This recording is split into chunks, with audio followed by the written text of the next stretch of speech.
All right, welcome everybody to a special Sunday, April 11th edition of WGON's Live Traffic Report. I'm Eric. And I'm Matt. And tonight we're going to be talking about some George Romero news, and we're going to be inviting to the broadcast in just a few minutes. Waiting in the green room right now, as a matter of fact, is George Romero historian and Metallica enthusiast, Mr. Bob O'Rourke. We'll be bringing him on shortly, but what were you going to say, Matt? Or? I was just going to say, Bob is considered my Dawn hetero life mate, so I'm very excited to bring him on. Awesome. Yeah, I think you might be ready. Hang on. Here we go. Shit. Ho ho! There he is. What's up, buddy? Bob? How are you guys? Good. How are you? It's been a while. I know. I see you've gotten a new frame for that poster behind you. Actually, it's kind of, I think it's the same frame that I had. Okay. You can see it doesn't quite fit. If you can, I mean, it's kind of cut off, I think, up there, but yeah. Mm-hmm. But yeah, definitely here you can see where it's cut off.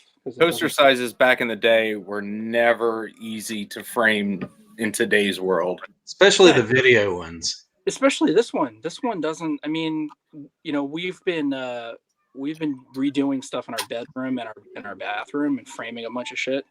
And every time we would go to Michael's or Hobby Lobby, I'd look at different frames and stuff and think I had it, but then oh no, it's a different size. Shit.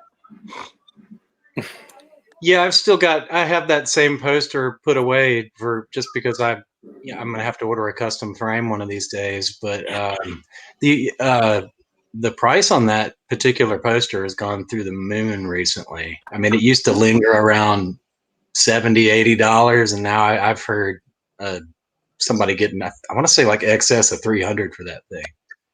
It's worth it. Yeah, it's a sweet. I love the art on that. That's yeah. So I think it's probably my favorite Dawn poster, even over the Green Letter teaser one that I have. This one, it's just, there's something about that artwork, it just. Well, you grew up on it. I mean, that was the only poster work for any sort of video release from 81 to 96.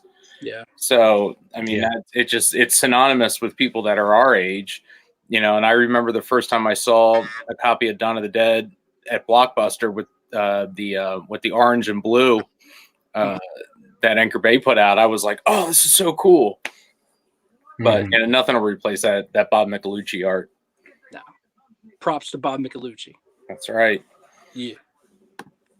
Well, real quick, I just wanted to mention before we move on to some of the Romero news, we're going to kind of change up the format for the show a little bit, and we're going to do more of these videos. And these videos are going to be focused. We're going to do one of these videos basically anytime there's any Romero news that pops up, so that we can kind of respond to it more immediately. Because editing the podcast takes, sometimes a couple of weeks. So with that in mind, the podcast is going to be more focused on, like the Dawn of the Dead Minute or some of the interviews that we get. So, and also we're going to dual broadcast these. These will be on the Facebook page, of course, and they'll also be on the YouTube page, as well as I've created a podcast out of the audio for these videos as well. So. Yeah, I mean, there seems to be, Romero news tends to pop up in batches. There's usually 1 or 2 or 3 bits of news at any one time, and the way we were doing the podcast, we were talking about news and notes 2 months or so after it happened, and I mean, that's, everything changes by the minute around here. So doing this in this format gets us together more often, gets people more engaged, and an opportunity to talk about it and get feedback, so we can just be more up to date. Mm-hmm. And plus, it doesn't require any editing. It's as I was talking about just before, it's like, wow, we just kind of press record, and all of a sudden we've got 6 hours of content across 3 formats. I'm digging it. Did you guys figure out how to have people's names pop up? Yeah, I looked into it. It's you mean with the comments? Yeah. Unfortunately, it looks like you'll have the individual users will have to create an account with StreamYard to make that happen. So there's nothing that we can do to pull those.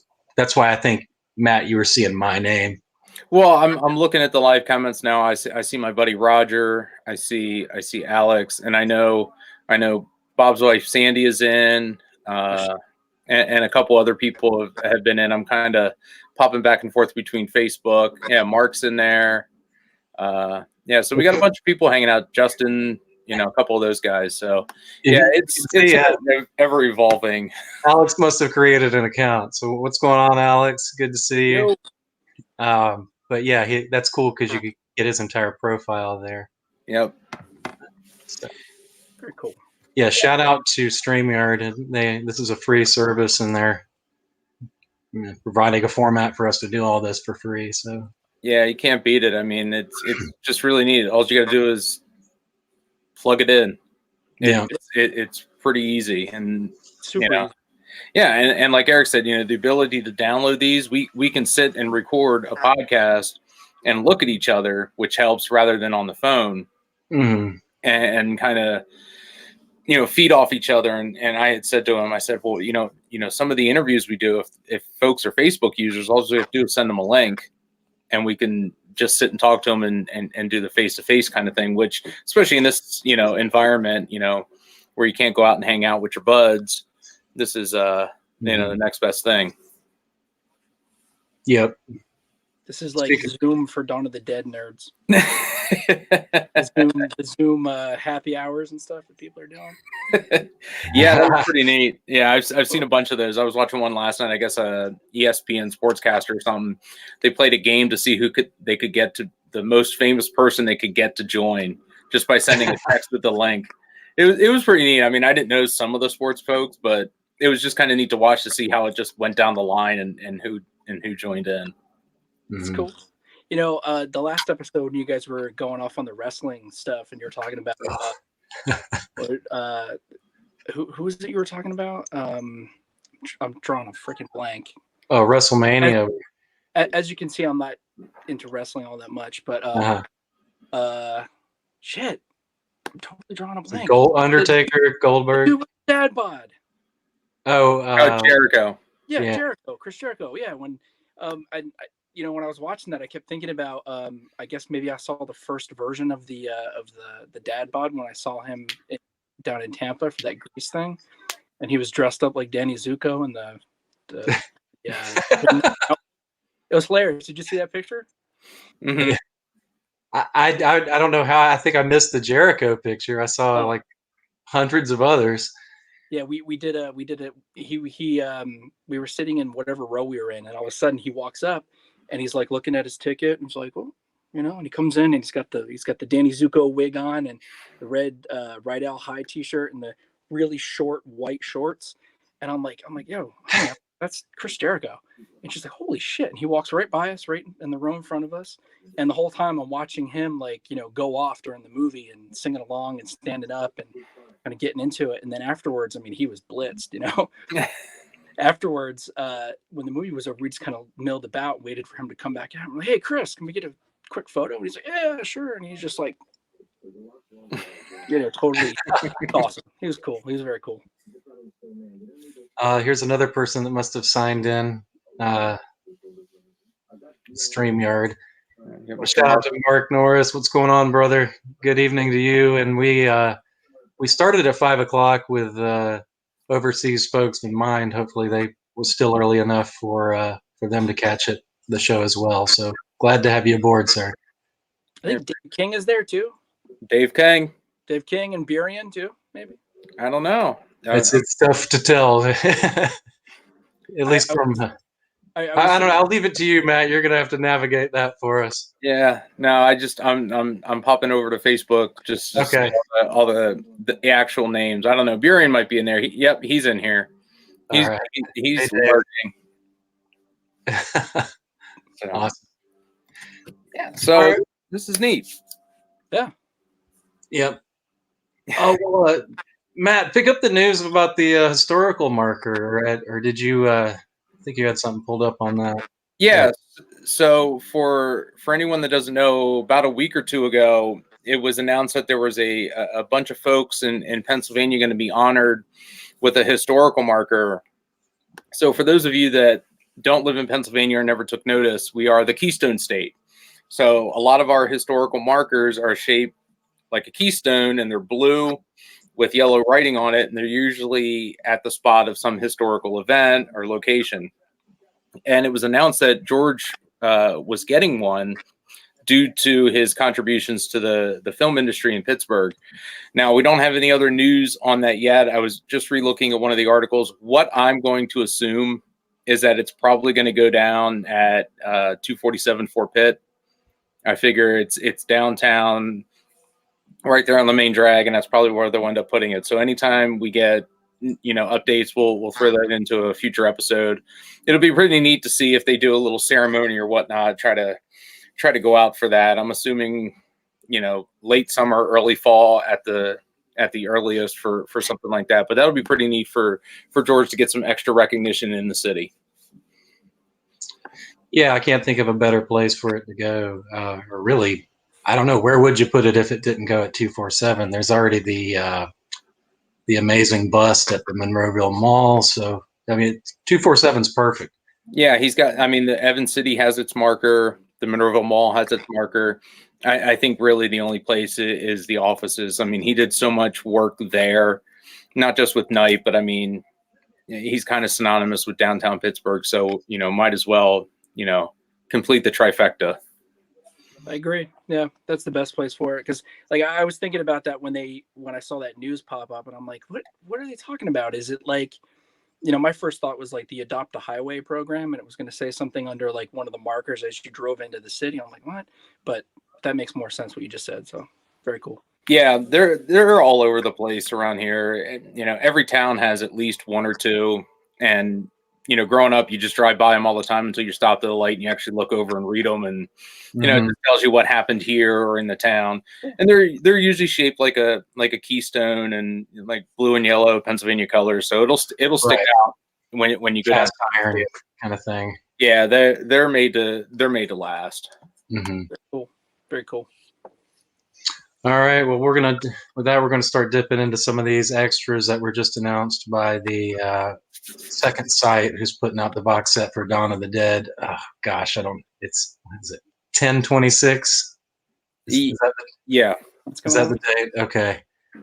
Let's see here. We got the first disc, new 4K scan of the negative, and then looks like the original or the commentary from the 2003 DVD. Mm-hmm.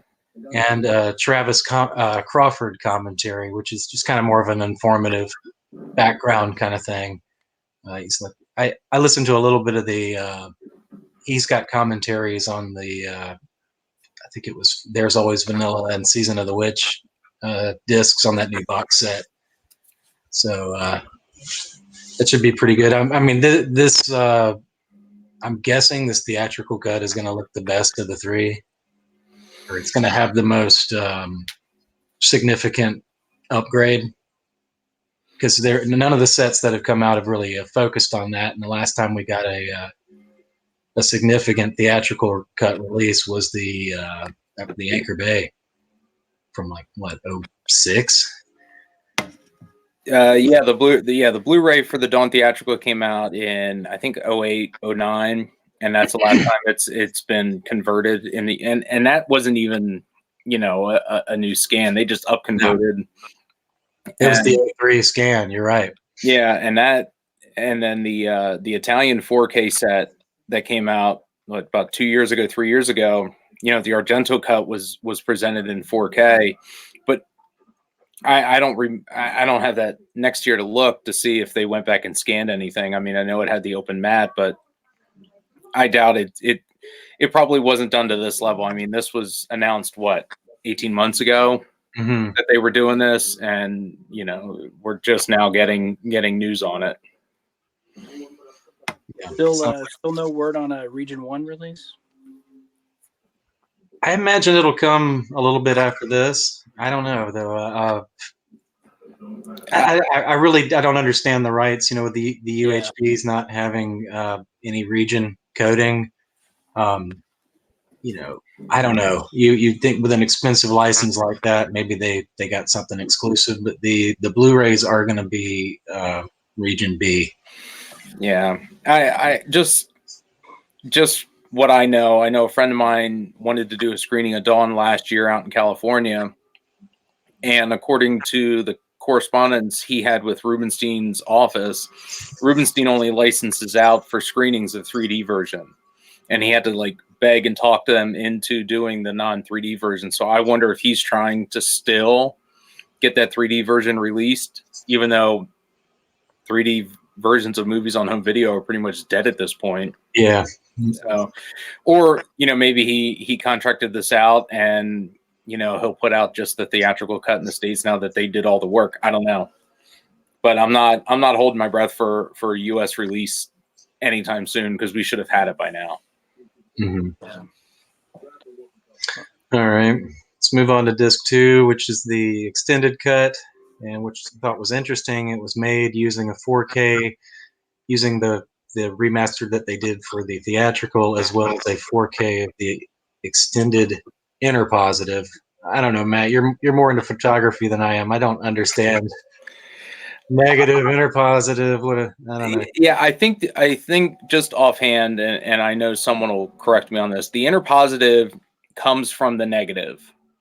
They have the film negative, and then you do an interpositive, and then I think your 35 millimeter prints are created off the interpositive. So I think it's like the first run. So it sounds like they don't have a full negative of the extended cut, because it looks like they're going to mix the two. I'm assuming it'll be seamless. I'm sure, we'll be able to tell which scenes are which, but I don't think there'll be a change in quality between the negative and the interpositive being used. Mm-hmm. If I remember correctly, they had to do something similar on the box set in 2004. They had to kind of reconstruct it as well. So yeah, you're probably onto something. There's just no perfect element out there for the extended. Yeah, I wonder if it just must be gone.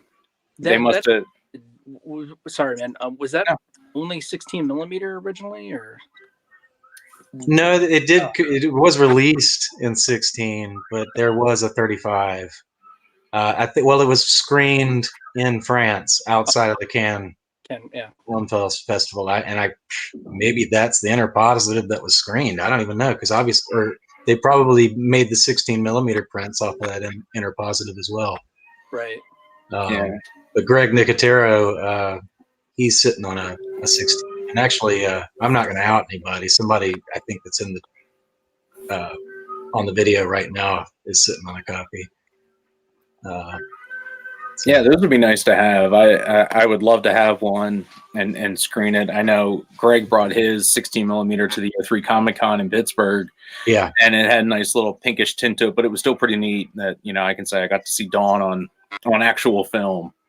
I don't care if it's 16 or 32. I'll take it. Oh yeah. Let's see, and it's got the old commentary by Richard Rubinstein. It's been out there since that box set. Disc 3, the European cut. Again, they had to.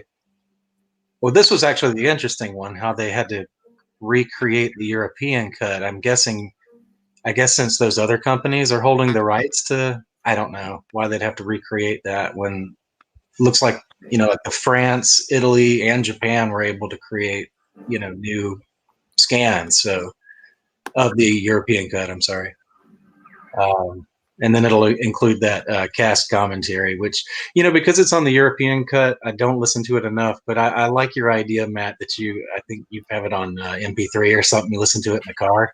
Yeah, I pulled all the Dawn MP3 or the commentaries to MP3, and it's just kind of become a tradition that every time I drive out to Monroeville, I pop the European cut commentary on, and it gets me, right at the halfway mark on my trip out to Pittsburgh. So I listen to it. I could probably recited verbatim because I've listened to it, 4 or 5, 6 times a year. But it helps me zone out when you're driving on the Pennsylvania Turnpike, and you're just looking at the mountains, and it's like certain landmarks come up at certain times in the commentary, so I kind of know where I'm at. And but I did that for all the DVD commentaries of all of George's films. I have them all ripped to MP3 and can enjoy them when I'm running out and around Pittsburgh. I don't mean to out you, Bob, but you do a lot of kind of I don't know, analog recapturing activities. I mean, you're no stranger to a like a DVD capture of an old like VHS with tracking marks all in it. dirty old VHS rips. Yeah, I've got quite a few of those. And I've been well, actually, these.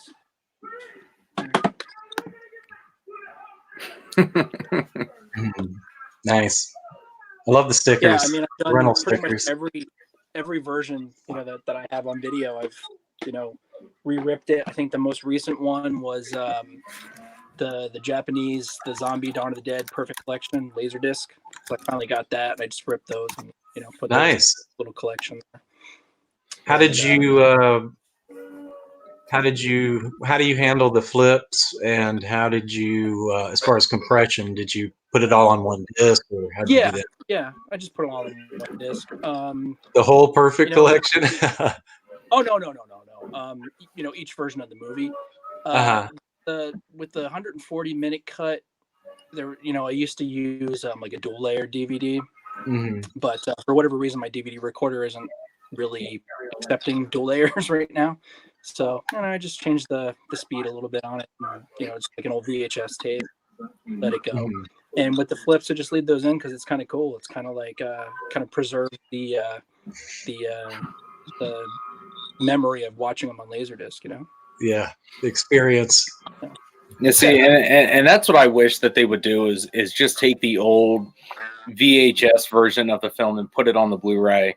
I mean, it can't take up but 30 megabytes of space just to have that old uncolor corrected VHS tracking marks. Like I think that would be the coolest special feature anybody puts out. And if anyone put that out, put that on a disc, I would buy the movie just to see what it looks like, just because I think they do all the original EPK stuff. They do the original featurettes, the original trailers, and they do, dual-sided, cases, the original art and the new art. Throw the original VHS, version on there. It's not going to cost you anything. No. Yeah, or maybe you can put it on a separate disc and make it like a bonus. Like the first, 500 copies will have the VHS version in it. Right. I mean, just like that open matte version on that Zombie 4K set. I still don't know why they did it, but I love that they did. And that's really, as we're going to the extras, that's about all this one's missing. They threw the kitchen sink at this one. The cast commentary that also from that 04 set. Disc 4 it's going to be a Blu-ray in both sets, even in the UHD set. So you're going to be, those that don't have a region-free Blu-ray player are going to be kind of SOL on these extras. So first extra is something called Zombies and Bikers. Runs 59 minutes, and it's got the names featured on the banner. I guess for the audio folks, we'll say we'll go ahead and say them. John Amplas, Tom Savini, Chris Romero, Roy Frumkes, Tony Buba, Taso Stavrakis, Tom Dubensky, and more. So 59 minutes. I'm guessing this is I doubt this is a focus on the biker raid, but I'm assuming, I'm hoping, just like I think it was the Creepshow disc that came out, they did a little round table. I know it won't be that, but it'd be really neat just to see a bunch of them just sitting around talking, because that portion, the Zombies and Bikers, that last 20 minutes or so, there's so much improv that went. Looking at the names too, these are all people that were around. Even Roy was there for the pie fight stuff. It very well could be something that focuses on that last segment. That would be very cool if they stretched that to 60 minutes. I'm excited. I that's one of the special features I'm looking for because again, look at the list of names. You don't see a lot of them on video. In a box set. Roy especially, and it'll be nice to see, some of Chris's feedback, and of course Tony and Taso and friend of the show Tom Dubensky. It'll be really, Tom Dubensky could do 60 minutes on his own probably, and they could put that out as a whole disc. Yeah. Hey, drink break. Sponsored by Costco carbonated water. Nice. Really? Okay, so yeah, unfortunately we have limited information on most of these, but yeah, I mean, if that's an hour-long featurette on the biker segment, that's incredible. Instead of just, I mean, because we don't necessarily need, I mean, as we'll come to discover later, that it has the Dead Will Walk on here, so we don't necessarily need coverage of that material again. So, but this is certainly, an hour worth of coverage on that scene. That would be amazing. Anyway. All right, moving on. Let's see. Memories of Monroeville. It's a mall tour with Mike Gornick, Tom Dubensky, Tom Savini, and Taso Stavrakis. And I think we saw some pictures of this on Facebook about a year or so ago when they, I guess, Second Sight dropped in on Monroeville and shot all these in one go. Yeah, I'll be excited. I'll be excited to see these guys walk through the mall and just, I don't know. I love the mall. There's a mall special feature. I'd have bought just a single disc for that. So any excuse to see them all again, I'll take it. Again, I like that they're getting a lot of different people that haven't done it before. Mike and Tom and Taso. Especially Tom was there the whole time, and Taso running around doing everything he was doing. But Mike Gornick and Tom Dubensky, just those two guys could write an encyclopedia just based on memory with this stuff. So 34 minutes, yeah, it could have been longer. It looks like a more quality feature than, I mean, nothing against Greg's tour. I mean, shit, you and I are on it, but this seems like a more substantial feature. You know what I'm saying? Instead of just pasting some tour footage on a disc and calling it a day, it looks like they put some effort into this. So this should be nice. Yeah, bring it on. All right. That's right. Can you hear that, Bob? Yeah, I can hear it. Yeah. I don't have it up loud. I just turned it on. I actually watched it earlier. I was working in the basement. I was like, oh, I'll just pop it on so I have some background noise so it doesn't sound like dead air behind me. And as soon as I got on, Eric's like reciting the same scene. I was like, holy shit, dude, I'm on that scene. He goes, well, I can hear it. I said, holy shit, it's not all that loud. Yeah, I heard the music earlier and I was like, all right, cool. Yeah, when they first cut it on. Yeah. Might cover the noise we make. All right. Then we have the next feature is Raising the Dead production logistics with Mike Gornick, Christine Romero, John Amplas, and once again Tom Dubensky. 23 minutes. So I mean, yeah, just maybe. This one should have been longer. Yeah. Especially with Mike and Tom. I mean, Jesus, they could really go into some of the challenges of shooting in the mall. Running the cameras and the lighting and how to handle all the sound. I mean, that for 23 minutes, as much as I love them all, swap the times for the previous feature and this one. And I think you'll get, a better understanding. I think when I look at it and I go 23 minutes, it's going to be really compressed. And with some of the info, I know I'm going to see something. I'm going to be like, oh, I want to know more about that. But that's why, Tom Dubensky's a friend of the show. He'll come on and we'll expand on that. Mm-hmm. Let's see. We've got the FX of Dawn with Tom Savini, 13 minutes. Again, this could easily be an hour. But there has been coverage on his effects in the past. We're really getting spoiled with. I mean, it's going to be difficult for us to it's going to be difficult for an American release to try and come up with something new at this point, and also it's going to be difficult for Dawn fans to complain about extra features. I mean, we just have such an abundance. See, that's where the American release will have the VHS version. There you go. I mean, we open mat theatrical version. You know, they'll change. Yeah. They'll change like one thing. Yeah, I'm telling you. Real changes. They either hire us for marketing. We'll put our heads together. We'll come out with a custom Dawn package. The print's not quite pink enough. It needs to be a little dirtier, a little more beat up. Here, just use my VHS. Yeah, exactly. I've dubbed this 7 times now. Use my VHS. It's a 7th generation dub, but it's perfect. Here's my version of taking the Argento cut and the US cut and kind of cutting them together and making my own version. That's what we'll put out. They'll work at it. Two VHS, 2 VCR. Let's do it that way. Okay. Let's see. We've got Dummies, a Richard France interview, 12 minutes long. It's nice to see him come out of the woodwork and finally get up on the record. His first real public appearance was last summer at Living Dead Weekend, and he's since made another couple appearances, and so it's great to have his information out there. Yeah, I was excited to see him. I know he did a Chiller Theater after that, and I heard he was very hesitant to do the Living Dead Weekend. He'd never done one. But then I think he kind of really enjoyed it enough to go back and do Chiller. So I was excited to see him overcome a little bit of an anxiety to come back out and see the fans. Mm-hmm. Yeah. And he was at Living Dead Weekend last fall as well. He ended up coming back. Yes. Yeah. So clearly he's over that bug. You hear about that all the time. Anybody who was apprehensive about going to one of these shows, they go to the shows, they find out everybody's normal, plus they give them a lot of money and kiss their ass.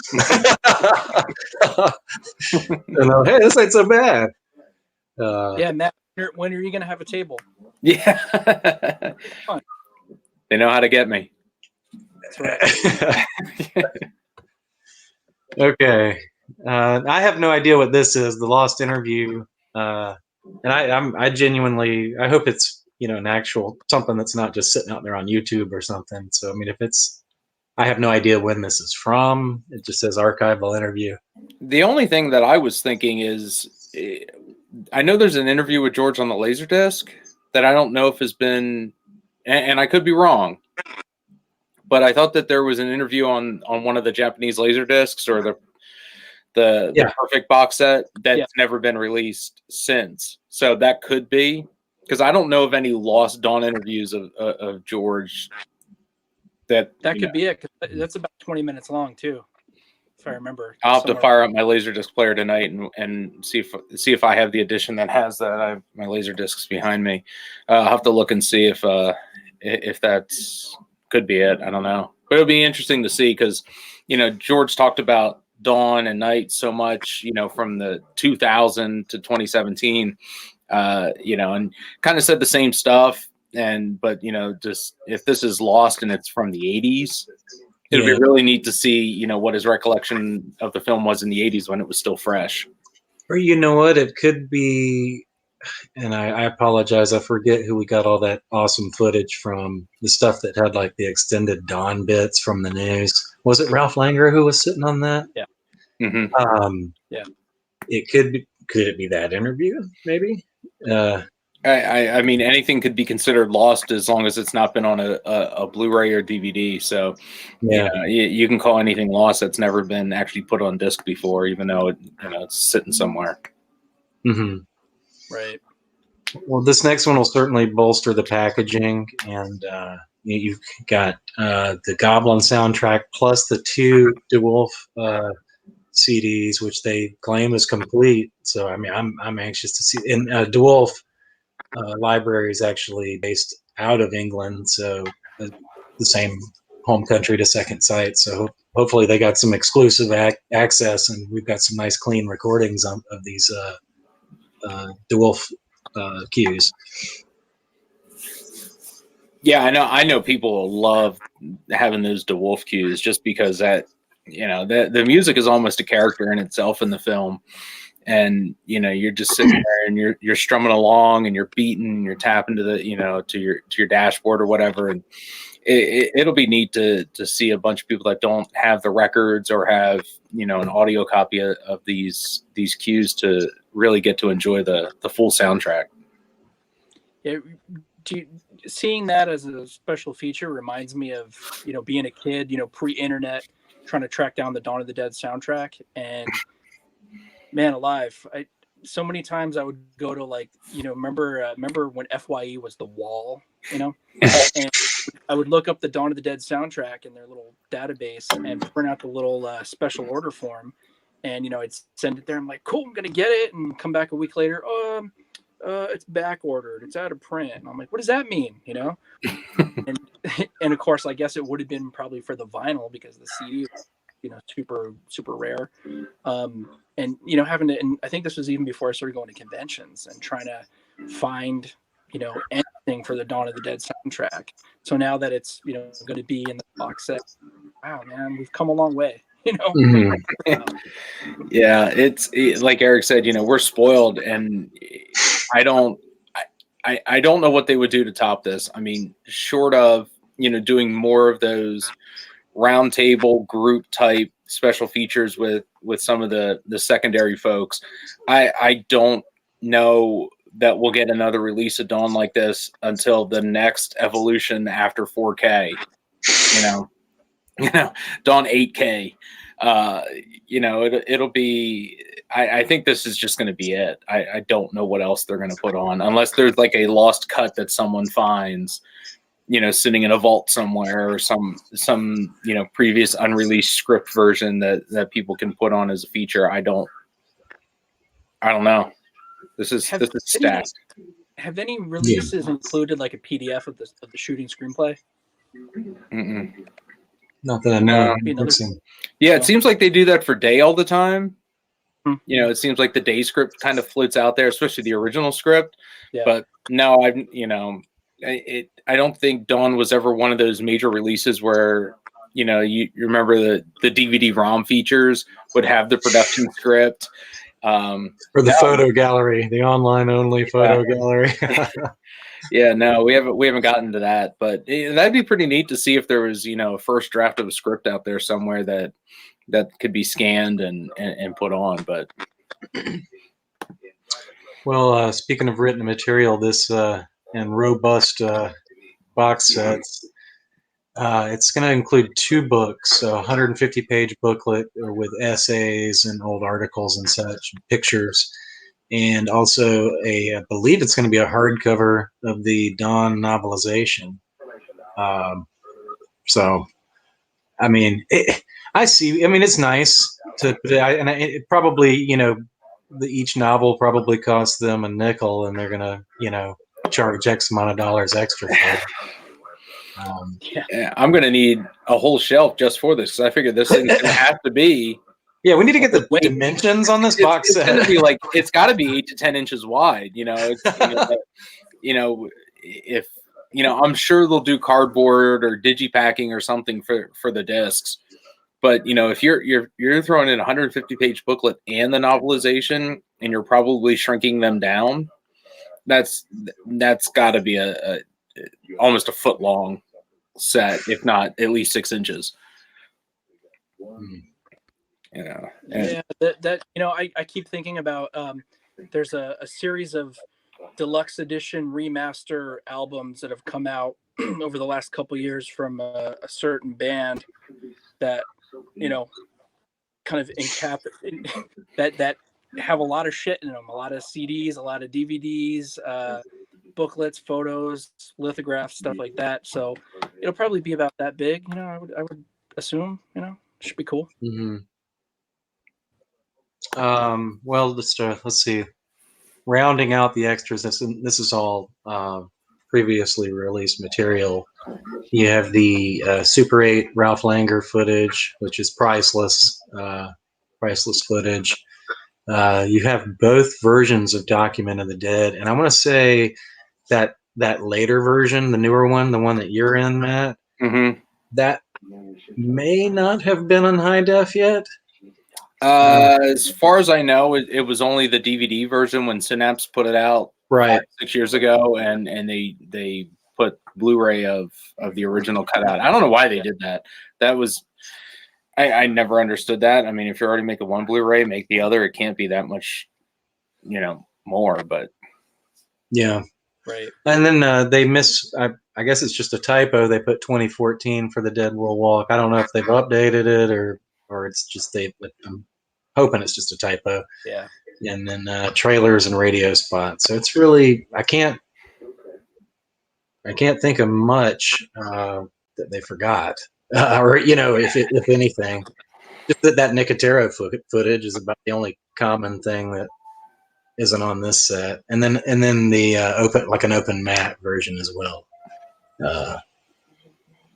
Yeah, I guess the only thing I would have liked to I don't want to say like to have seen that I felt would have been really neat was to see an updated interview with Richard Rubinstein, because I know a lot of people, have very strong opinions on Richard, and I do as well to a certain extent. But if you listen to his commentary, yes, he's very straightforward, very businessman-like. But he did care for George. I know that for a fact. But it would have been really neat to see what his take on Dawn in 2019 or 2018, whenever they would have interviewed him, would have been. Because there's a voice that you don't hear a lot from. And I think that really just gets people to form their own opinion, and it's been stuck for so long. Not saying some of it isn't warranted, especially with the lack of U.S. releases of Dawn and the licensing of it. But I feel that they could have done a 12-minute interview with him, especially because I mean his I don't want to say his legacy, but I mean, everything in his company is based from Dawn. It's probably where he makes the most of his licensing income is from Dawn. I don't know what else he's licensing out that's bringing him in the money that Dawn does. Right. Yeah, that's a good point. That would be interesting to hear his take, and not necessarily defend himself, but like you said, kind of give a fresh perspective, to kind of update some of the preconceived opinions, that a lot of fans have about him. I don't think he cares, and I think at a certain point, just because Dawn fans, we have such strong opinions about the movie because it stems from our love of George, and anyone that is counter to feeling about George the way we do, it just kind of triggers something in us, and we get really defensive of him. And I think Rubinstein's kind of taken the brunt of that. Again, not that everything isn't warranted to a certain extent. I just think, there's the hero in George, and a lot of people feel that Richard is his antithesis. Right. Mm-hmm.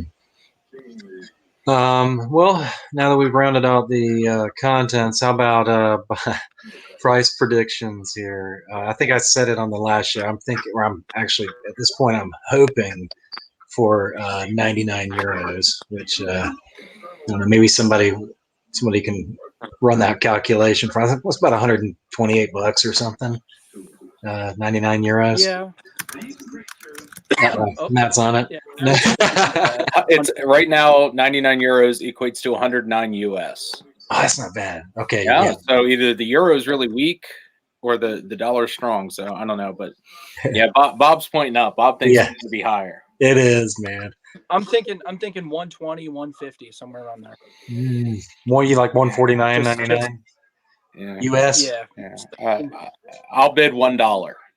Oh wait, wrong game show. Wrong show. Sorry, I'm on the wrong show. I wanted to spin the big wheel. Give me Plinko. I think it's going to fall between 99 euro and 150 euro. I don't think they could. I think they'd be giving it away at anything less than 100, and I think they would.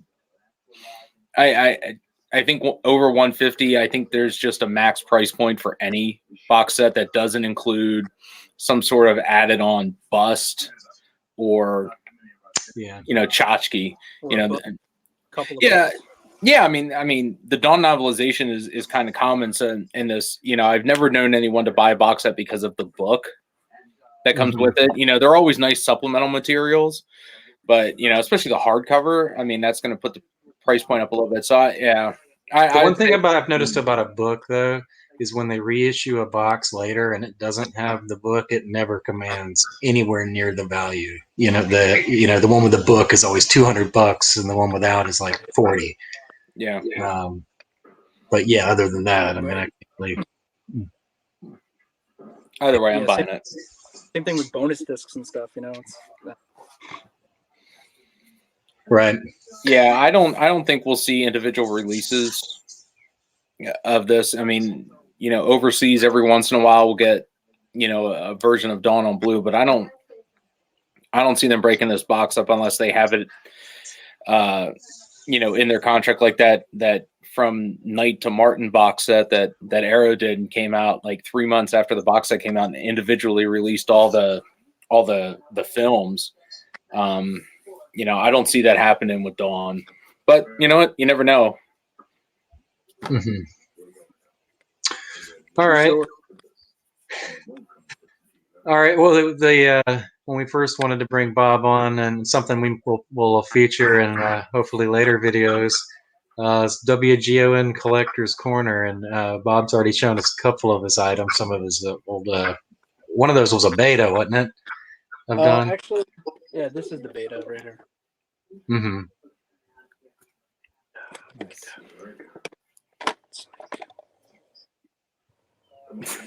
Do you have a Betamax player? No. I'm on the hunt for one. I mean, I own two of them. Neither of them work. Well, I was hitting with all this quarantine shit going on. One of the things I miss is going to half-price books, and I managed to one of them I hit. I would always come across Betamax tapes and nothing that would jump out at me. But then I came across this, and I was like, "Holy shit! I'll take that. Thank you." And I mean, the cover art is in amazingly good condition. I mean, it's beautiful compared to these two. Yeah, mine's just out of reach. These are special because I used to work at a video store, and actually 2 video stores, same store but different locations, and closed. I made sure I grabbed this tape, so it's mine now. And then when the other one was closing, I made sure to grab this one too. And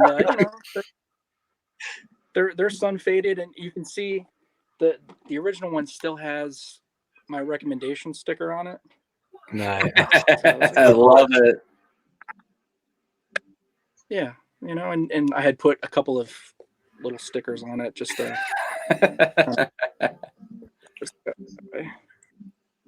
should have put something on there like people to recommended for young adult spend the nights. That's right. Well, I used to certain nights when, like, if nobody was in the store and I was getting ready to close, I would put on like at least the first, maybe 10 minutes of the movie, and I would fast forward through Woolie's little diatribe. But I would put it on and make sure, cool, it's going to be all right. Show a little bit of Dawn of the Dead in the store. Lucky.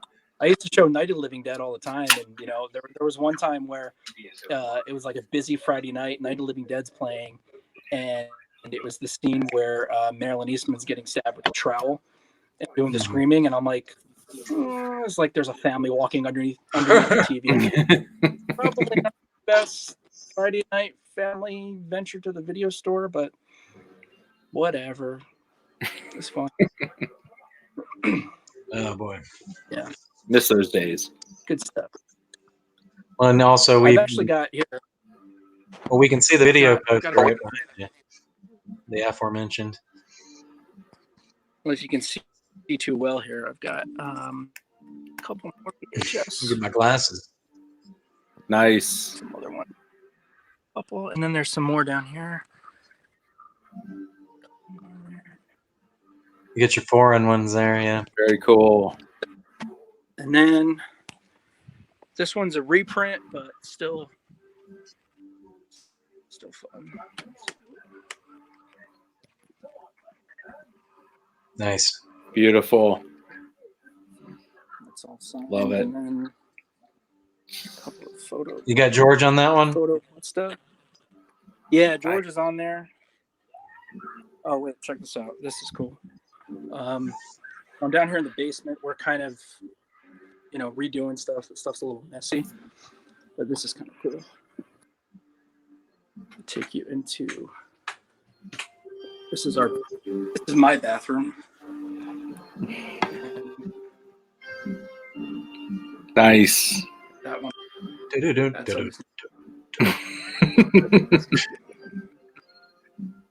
going to meet you. Yeah, I like that. Yeah. Beautiful. Love it. Yeah. Do you guys have that future model Fucking set? charm. The future models? Yeah. That one? No. No, I don't. Do you have those? Do you, Bob? I do. Let's see if you can see. Were those Japanese? Yeah, Mhm. they're. Let's see if I can get them out of here. Man, Japan got all the cool Dawn shit in the 90s. They were early to the toy game. Yeah. Dun dun dun. Oh, nice catch. Ooh. Almost caused a heart attack. Yeah, right? Let's see, hold on. Get this shit out of the way. And while Bob's going, we're gonna go through the comments later and answer some of the questions. I noticed there was some earlier. It's just very cool. Nice. That's beautiful. Painted that myself when I was like 14. The best, but I like the blood on it. It looks pretty good. Yeah. The Savini, he kind of broke, like his machete broke. Oh. And where's the Lenny? Here's Lenny. And happy birthday to Lenny Lees, turned 65 today. Yes. So happy birthday to our buddy Lenny. Happy birthday. Oh, here's something else. Not Dawn related, but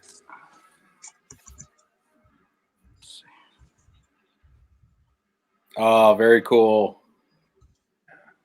somebody at Chiller one year just had a box of these and they were selling them. Oh, Screen Stars Medium. Let's see the all man. important tag there. I tried it on once and I'm like, yeah, it's a little tight. Tight. Can't put my arms down. You'd have to give up the pizza to wear that, and I don't know. I don't know if that's important enough for you to wear that shirt. I don't even think I could have worn that thing when I was 14. I think I was a medium for about an hour when I was like 10 years old. Yeah. I have a large shirt that if I dye it hard enough, I can fit into, and it actually looks all right. But I don't know if I could. I don't know if I could deal with steamed veggies for a couple of weeks to get down to a large. So I just kind of like let it hang there, but I can't get rid of it. Well, I have an item. Or Bob, are you done? Did you have anything else you were wanting to show us that you had handy? No, I mean, it's pretty much everything that people have seen. Obviously people have seen the mall light. That's been around Facebook enough on pictures. Let me see it. Go. Is it still in the all seasons room? Yes. Let's go out there. And Matt, remind me about. I've got after the show. I've got a piece of WGON merchandise. I've got an idea. Awesome. Yeah. All right. It might get loud. Hold on a second, okay? All right. Was Sandy having a dance party? No, I think she's watching. Let's go, baby. Hold on. Number 2. Well, I'm going to show that. Get your head together. Come on, Bob, get your head together. We got a lot of work to do. I'm trying. Let's go, baby. Number 2.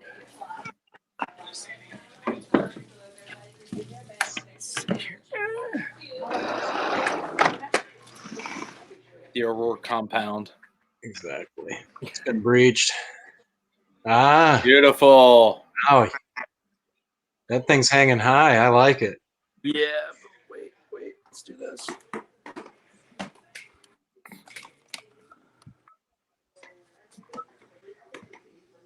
Oh, beautiful, Oh, dude. love it. Amazing. Love it. I'm sitting about 3 feet from mine. Me too. Oh, is yours on the floor as well, Matt? Mine is on the floor. Taking up square footage in my That's theater like room the currently.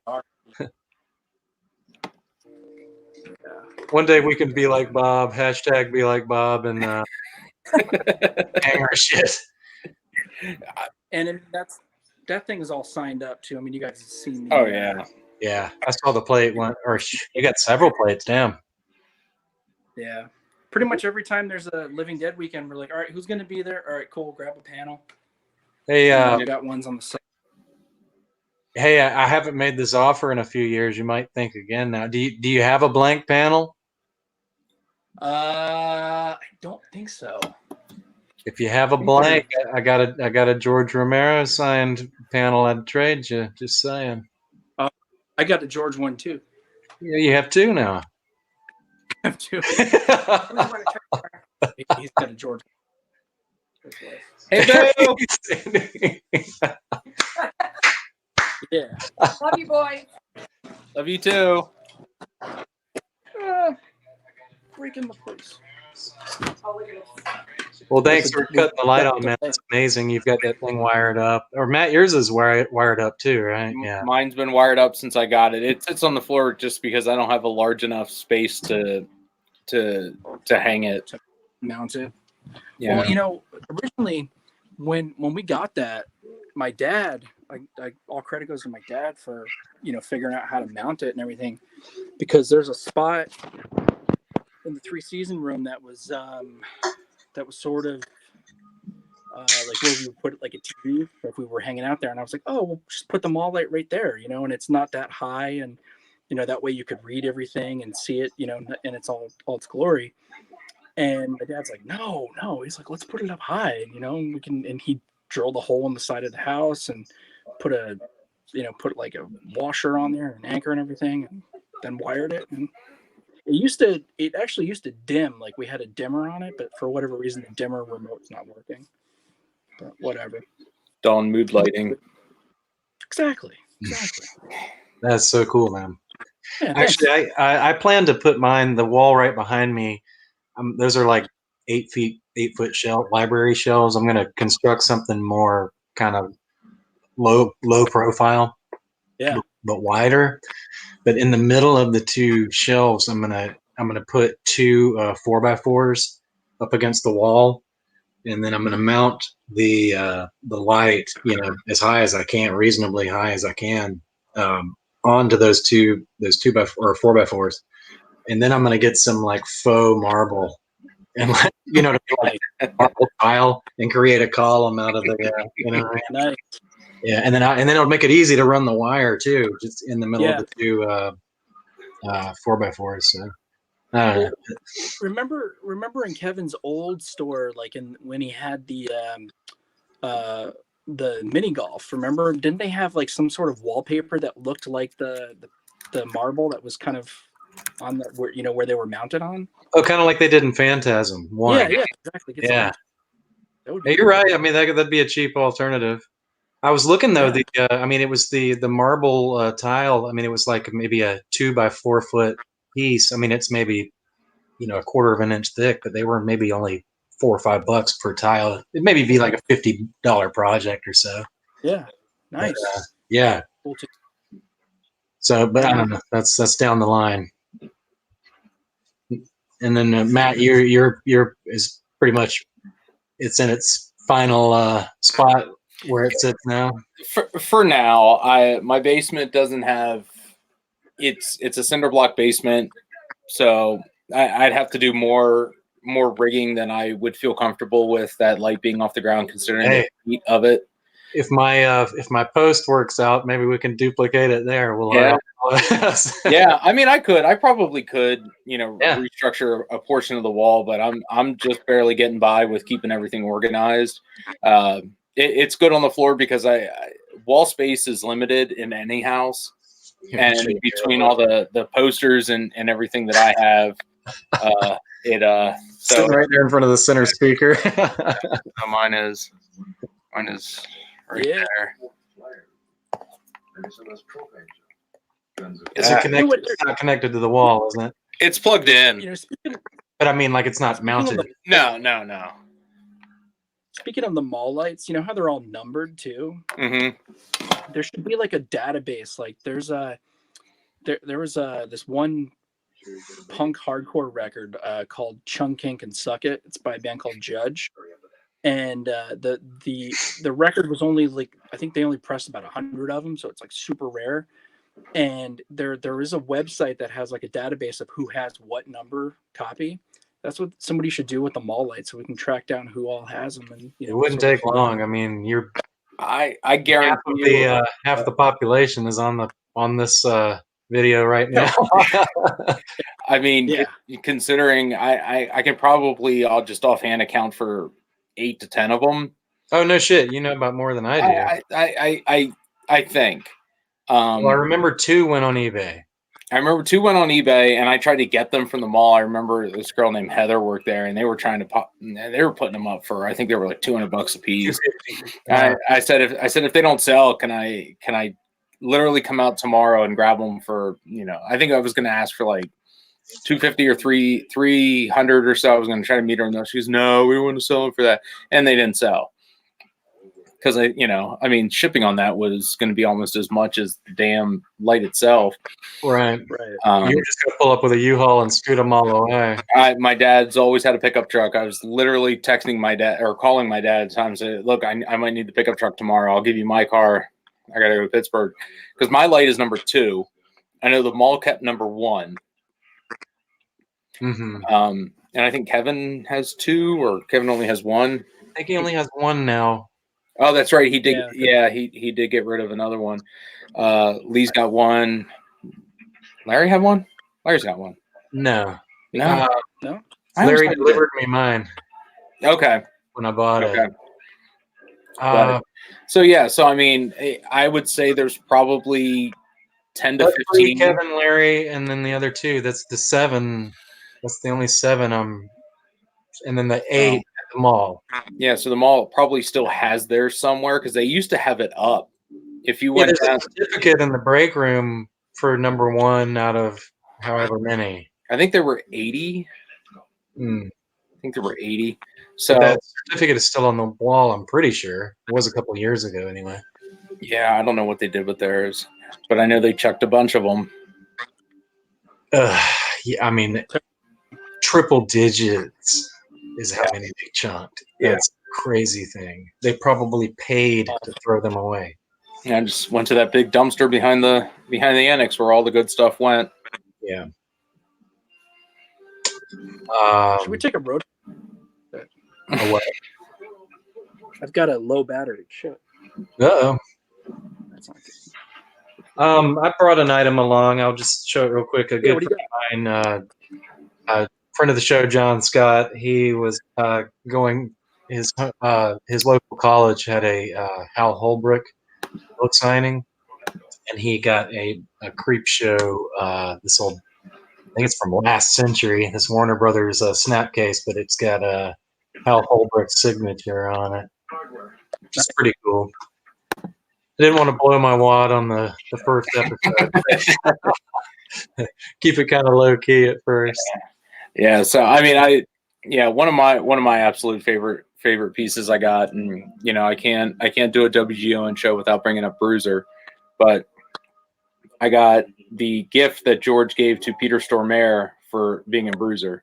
So it says, "To Peter Stormare, Bruiser, Summer '99, with thanks, George Romero," and it's a Tiffany crystal paperweight, which is just absolutely one of the things when I saw online, I missed out the first time, and I checked eBay every day for about 4.5 years.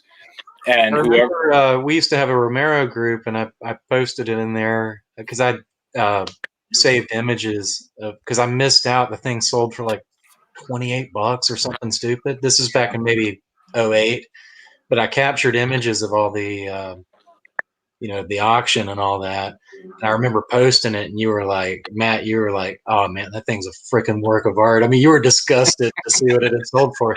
But then I had no idea it had come back up for auction. And this is years later, I'm finding out about this, that you actually now possess it, and you actually got in a bidding war Price got up there a little bit. The price got up there. There was a blank check for this particular item, just because I love Bruiser, I love Peter Stormare, I love George, and it was so unique that I was like, I can't let this one go. You know what, man? I wish I'd fucking bought it that first time, because then I would have traded it to you for the 67 sign. Oh, I would have traded for that. I know you would have. I just realized that would be worth trading. Yeah, we were talking the other night. Yeah, we were talking the other night. I have two Monroeville Mall original parking lot signs, 67 and 68, and Eric was like, "Oh, what would you?" I was like, "Oh man, to trade something for that, it have to be something is unique." Yeah, it doesn't have to be valuable, but it's got to be unique enough that I would be willing to part with one of those. And it's one of those things like, yeah, they take up a lot of wall space, but they're super cool because you can actually see them in the movie. When Richard Franz is talking over the broadcast in the old front entrance of the mall and the zombies are coming through, you can see number 67 out front where like Red Robin and Barnes & Noble are now. Very cool. District. Bob, you need to run? No, I mean, I'm okay. good. Okay. I didn't know if you were having a battery crisis or something. No, actually, Sandy popped down here to give me one, but I already had an extra one, so okay. All right. So when Matt, you showed it the Storm area. Mm-hmm. Okay. Jeez. Wow. Looks like there's a lot of. And we have a chatty group here tonight. I know. Oh my God. John Lasac from the UK had asked what our thoughts are on the Mall Hours cut of Dawn that is available on YouTube. I'm a fan of it. Something inside of me is telling me like don't pay attention to these kind of things, but I don't know. I'm just kind of I'm intrigued by fan edits. I mean, I can't. It's not something I can spend a lot of time watching, but that one in particular, anytime some like really hard work has gone into it, and you can tell there's been a lot of effort, like there was in the. in the Mall Hours cut, there was some color correction, to blend the different versions. They did their best to kind of seamlessly blend the music. And also the most impressive part is what they did with the Dr. Rausch scene. They kind of like rotoscoped. There's a demo on YouTube how they did this. Super impressive. As much as I'm impressed with the Mall Hours, I prefer the Ultimate cut that came out from Germany last year or the year before. I think they're calling it the Ultimate cut. It's made from the high def materials, and it's all inclusive. The Mall Hours cut actually is missing about almost 2 minutes of stuff. Incidental bullshit, but the other Dawn of the Dead, and I need that 2 minutes. Yeah, I know. Yeah, exactly. But also I think they did, because the high def elements, they look so similar nowadays. It was more seamless, the transitions. So I really enjoyed those German releases. So yeah, check those out if you have a chance. I think the German one too. I think some of the music transitions weren't as jarring as they are in the Mall Hours cut, I think. But I mean, I'll be honest. I mean, back in the day, I was like, man, like I wasn't joking when I said I took that Argento cut, a dub from the Japanese Laserdisc, and tried to mix it with the actually it was the 140-minute cut, the old Anchor Bay VHS. Tried to mix them together and try to make like the longest cut that I could with 2 VCRs. Mm-hmm. So it's something. My hat's off to whoever made that, because it's it gets the job done as far as I'm concerned. Yeah. Yeah, I always say, you can never go wrong with more Dawn of the Dead. I think it's one of those films that there's multiple edits, and you have fans of each, but I don't think that there's one version that really takes away from the film. George wasn't one to just shoot.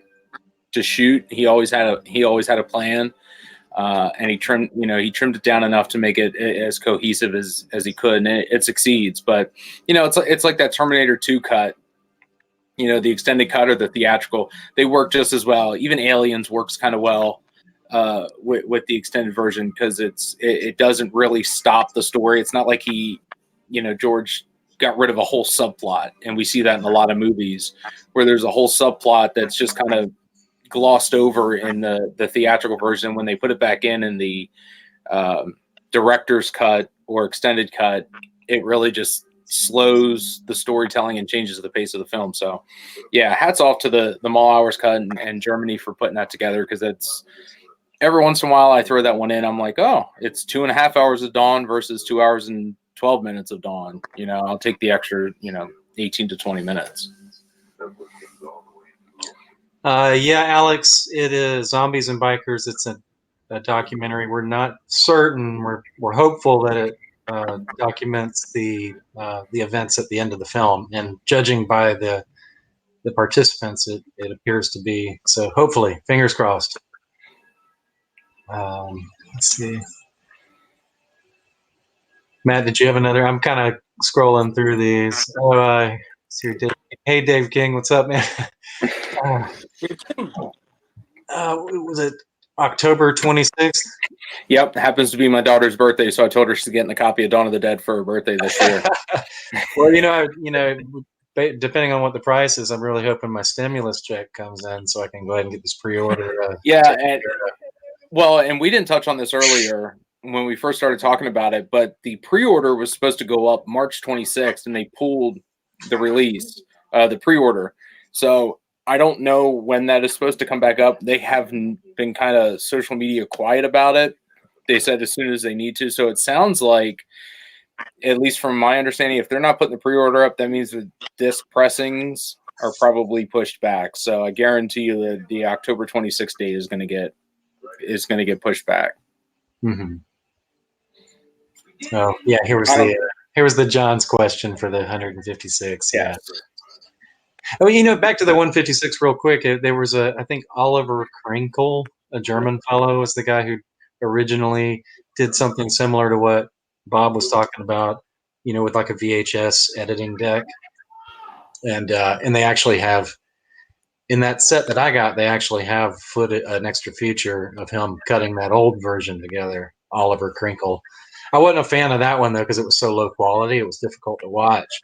But the one, that's why the newest release, the German release, is such a revelation.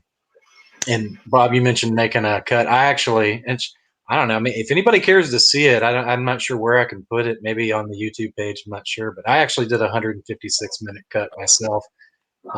Nice. Based on the box set, the 04 box set. Yeah. And it came out okay. I was just, I'm like my own worst critic. And but I used like the DeWolfe cues to kind of smooth it. I based it on the US version, the extended version, more so than the Euro. So I don't know. If anybody cares to see it, I'll throw it out there. I still have it. Cool, man. Told you, more Dawn of the Dead, the better. Yeah, but I mean, doing those edits though, I mean, it really, helps you focus in on every little bit of everything. You know what I mean? Every little expression somebody's making, a little bit of music. So, let's see. We got a chatty group here tonight. Chris Jericho could dress as Roger. You know what's sad? Are we back Go ahead, Bob. Are we back to wrestling time? No. No, we blew our wrestling wad on WGON on Thursday night or whatever it was. We're gonna contain the overt wrestling talk, but we'll entertain Will because he's a friend of the show and we love him.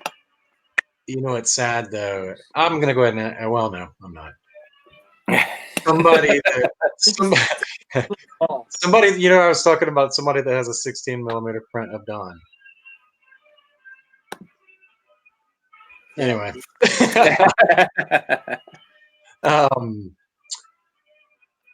what's sad is it's been 16 years since the last remake. I mean, we might even be, what's fucked up? We're due for a Land of the Dead remake. I don't think we'll ever get a Land of the Dead remake, but I guarantee you someone will make a movie just very similar to it. God, they've remade Day twice, and now they're doing a TV series. Full Moon put out Corona Zombies. Okay, we are in the middle of a pandemic, and Full Moon put out a movie called Corona Zombies. Okay, but I like Charles Band. I think what it was is I think it might have been a movie that was already made, and they kind of went back and re-edited it or shot new scenes to put it in. I mean, it's not that I'm going to be going out to watch it. I think you can rent it for like cheap somewhere, but I'm not going to watch it. What's going on, Roger? He says there's the 90 remake reunion was supposed to happen at Texas Frightmare, which got postponed. Yeah, I did see that. They had Tony Todd. They had a nice lineup together. Yeah, they had Tony, Patricia, McKee, Tom, Bill, and I want to say someone else, but I could be wrong. But yeah, kudos to Texas Frightmare for doing that, because I feel that Night 90 is going to get glossed over this year because of the pandemic. And I would love to see Kevin, if he's doing his October show, do a Night 90 reunion, because I mean, why not? It was filmed out there. It to me, Night 90 is as strong as the original Night is, in very different ways. I enjoy both. I don't think I could tell you which one I enjoy more than the other, depending on the day of the week.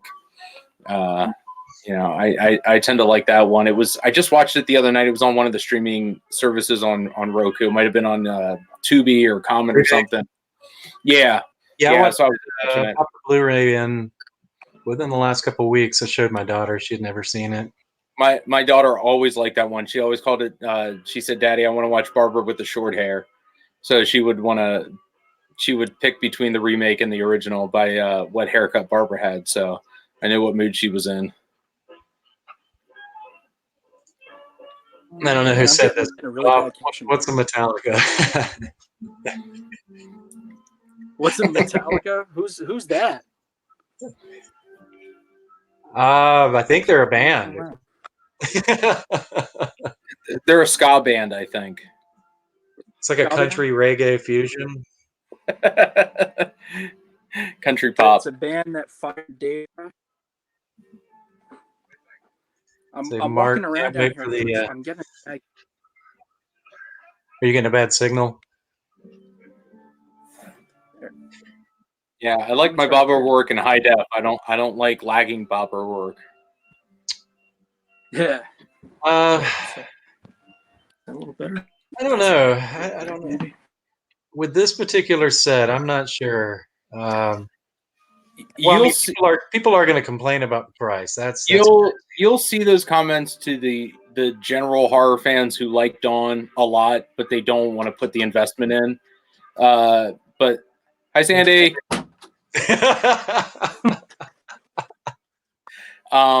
No, you'll see those comments from people who are going to buy Phantasm for the 150th time, basically same release.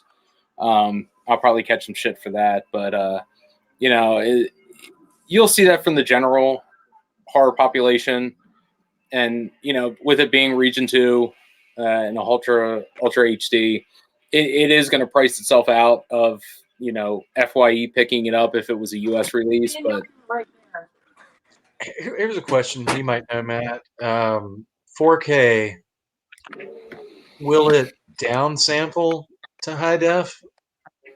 And is it playable through high def equipment? I think if you have a 4K player with a non 4K TV, I don't know if you'll be able to watch it. It might downsample. I don't know. I haven't looked into it. I'm sure I could put it in my Google machine and figure it out. Yeah, I didn't know if you player. I'm assuming it'll down convert, because I mean you can go on Disney Plus and watch Star Wars in 4K on a high def TV. Mm-hmm. So 150 to 200 from Matt Laram. Yeah, he could be on to. It could be one. I could see 199. Yeah. Yeah, that's I'm prepared to drop a pretty penny on it. Dave King will pay regardless of. For folks like you and folks like everybody on this video, I mean, they've kind of got us by the short hairs. Well, I think Dave's going to have to put off buying a couple T-shirts to afford his Dawn of the Dead Blu-ray box set, because Dave King loves his T-shirts, and I love seeing which ones he has. So 80, that would be definitely under 90. I mean, that would be shit. I'll buy two. I'll buy two at that price. William's got a 69. Yeah, leave it to Will. He says that is the actual price. Yeah. I'm sticking with that one. What did I say? 120 to 150, somewhere around there. 149.99. Yeah. I mean, I could see it for sure. I just yeah, like I said, stimulus money. Where'd Matt go? Would you get the UHD and the Blu-ray, or where do you sit on that? You know, man, I don't have either. I mean, I have a region 2. Oh, you don't have region 3? No, I don't have a region free Blu-ray player. Even with the 4K, like I was like, oh, maybe I'll get a 4K player for that. But then, it sounds like I have to have a 4K TV too, and I'm like, I just can't. I can't justify it right now. Yeah, so I'm just gonna have to wait. I'm gonna have to. Or just have a 4K in the bedroom, and I might pick up a player just solely based on this release, but I won't be able to hook it up to the watch it in the theater room. That's why I was hoping maybe it would downsample. That would be good enough for now. But I have a region-free Blu-ray for the extras, so I'm covered there. But would you get both box sets? What's that? You're breaking up a little bit. Would you get both box sets, the UHD and the Blu-ray? I if I had a region-free player, I would probably do just the Blu-ray, just because. Mm-hmm. Yeah, Matt, I think you're pretty much. I'd like to get both. Live TV, folks. Live TV. Anything can happen. Matt, you're pretty much going to get both the UHD and the Blu-ray version, and I'm at least going to get the UHD. Well, let me pop over here because I have the article from Bloody Disgusting. I have a feeling it's only one set. It says available in Blu-ray or UHD version, so it looks like they're putting out 2 box sets. Yeah, because they specified about the 4th disc being a Blu-ray in both sets. Yeah, so I'll end up buying both. I look at it this way: I'm a Dawn collector. They're going to look beautiful. As I get older, and the licensing becomes more and more available for multiple companies to do multiple things, I got to pick and choose what I'm going to buy. I'll give up buying a couple of figures to have the actual movie itself. The Blu-ray I can bring downstairs into my den and watch the Blu-ray. The Ultra HD is upstairs with the 4K TV and the player. So, I ended up buying both Italian box sets. Actually, by accident, I ordered just the Blu-ray version without the 4K, and then that showed up, and I was kind of pissed because I wanted to watch that open Matt Argento cut. So I immediately went back online and dropped another $70-some bucks, and I was like, I need this now. I think that was the reason I bought that set. Mm-hmm. Matt brings up Living Dead Weekend. Matt Landrum says, hoping to make my first trip up from Atlanta in June. Tickets at hotel booked. Hope all of this nonsense blows over by then. And I'm going to get out of the way. I know we echo your sentiments, but Bob, yeah, let's get your take on this one. Yeah, definitely hoping that gets sorted out. Because, let's face it, we all need something to look forward to right now. Absolutely. Yeah, we just got to remember, we're all in this together. And, everything that's happening is affecting different people differently. And just because it doesn't affect you on a personal level, we all have to do our part. So let's be nice to the grocery store workers and the retail workers and the people that are out there, having to deal with the people that just can't get out of their own way. So everyone that's out there working through all this, my hat's off to you, to the healthcare workers and everything. So please just be kind to each other. The quicker we do that, the quicker we hunker down and do the stuff we don't necessarily believe in or agree with. We have to look out for each other, because if our friends are getting sick, they're not going to be able to come to the show anyway. If they're out of work because they're sick, they don't have the money, we don't get to see them. So also, you bring up a good point, like the age of the participants. I mean, these are older folks that are going to have to come out and shake hundreds of hands, yeah. I mean, and then, it seems like there's some good news popping up here or there. Yeah, let's hope so. Come on. Yeah, I think I might have to drop out because okay, just getting a really bad connection here. Yeah. All right. Bob, it was good seeing you, brother. Always love you, brother. Thank you for coming on. Hope to God we can see you in really June. Fun, guys. Yeah, pizza and sushi soon. Let's get there. Was it Saga? Saga. The weird thing is, I'm sure this sounds fine, like on the actual broadcast. Every time you guys are talking, it's just all chopped up, and I can't. And then I'm getting that low battery thing. See, I'm getting that on your end from you. Oh, my end from you. Yeah, me and Matt are pretty smooth, and then you're a little bit choppy. It may be just your signal. Yeah. All right. Well, yeah. We'll definitely have to do this again. But Absolutely. Keep it up, guys. I love what you're doing. I'm happy to be a part of this. I appreciate it. Oh man, thank you so much. Love you, brother. Hope to see you soon. Yeah. All right. Bob O'Rourke, ladies and gentlemen. I think we initially called him on just for the corner, and he ended up becoming our co-host for the night. But any excuse I get to hang out with Bob, I'll take. I didn't know if I'd caught him off guard, but I was like, "Shit, I'm here for the whole thing." Well, but he was there. I mean, we didn't want to leave him in the green room, so of course not.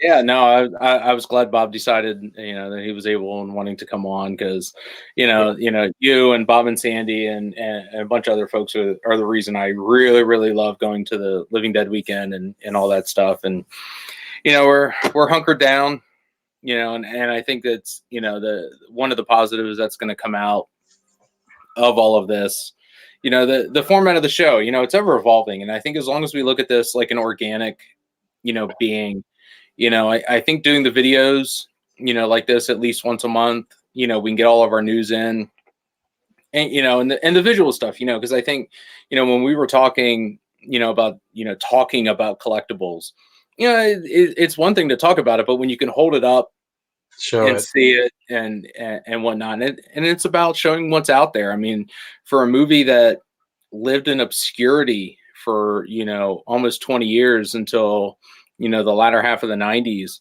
it really is, it's holding its own. People were always clamoring for more Dawn stuff, for more George stuff. And, the hat I'm wearing is like 20 some years old. I just bought it. I was like, oh, it's got Dawn on it, I'm going to buy it. And it just kind of sits on my shelf. I don't really wear it out anywhere. This probably is maybe the 5th or 6th time I've ever worn it. But, it's looks just pretty crisp. Yeah. It's like I said, it sits there.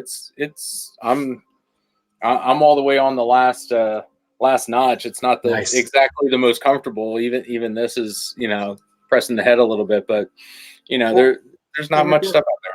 In regard to video frequency, I mean, I'd like to get to a point where anytime some big Romero news drops, it could be expected that we're either that evening or the following evening going to jump in and say something about it. So, I mean, whether that's twice a month or once every 8 weeks, or what I mean, however it works out, and I want people to know is that you were really the technical driving force behind the show. You do the editing, you really, from a technical aspect, you got the show up and running, and hats off to you for that, because without your technical expertise, I'd still be working on probably episode 1.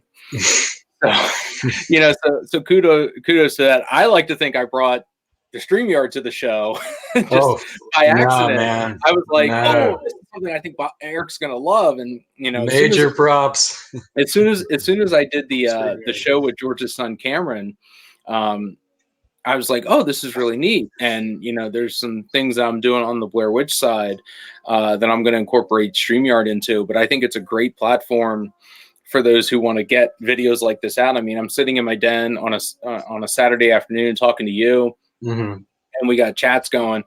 Especially now, it's just something fun to do. And being able to, like I said, to see you, I'm a visual person. So to read your cues, when we're talking, on the phone is very hard, and it causes you more work. Oh, I got to edit this out, and I got to do this. We're not tripping over each other. Plus, I love the fact that the live comments are happening, because this is a lot of this banter is what we do. Before and after every show. So for every hour and a half show you guys get to listen to, there's at least another hour and a half of conversation before and after. And I think we've gotten to the point where the talking is stopping, and we're able to do this just because of so many people being on Facebook. We can bring them on and talk in real time. Just to wrap up Matt's comment, though, I mean, if yes, obviously we're right there with you. We're hoping it happens, and it's a highly recommended event that we, I've been going the last couple of years. Matt, you've been to just about every one, I want to say, and it's just kind of become the Romero event of each year. It's the one that you can't miss, and hopefully you'll feel that same way. And if you see us, come up and do you know Matt? Matt, do you know Matt? Matt, do I know Matt? No, I don't know Matt. Yeah, just come up and say hi if you see us.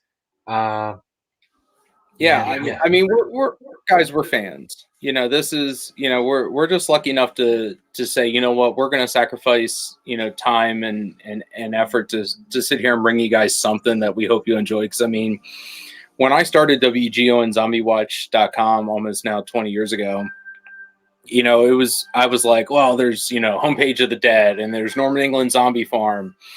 There was a couple Dawn and Romero sites out there, and I was like, well, what am I going to do to differentiate my Dawn site?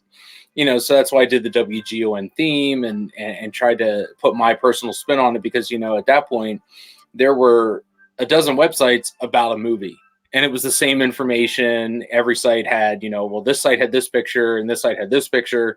Mine was more of the convention, able to go to the Monroeville Mall kind of thing. Because at that point, there were so many people that had really never seen an updated picture of the mall. And I was able to drive out. So I would drive out, take 2 rolls of film, get them developed, scan them, resize them, and upload them.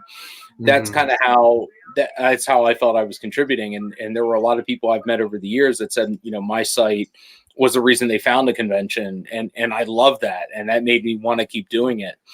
And I told you it was the photos of you meeting Romero. I was just like, holy shit, that can happen.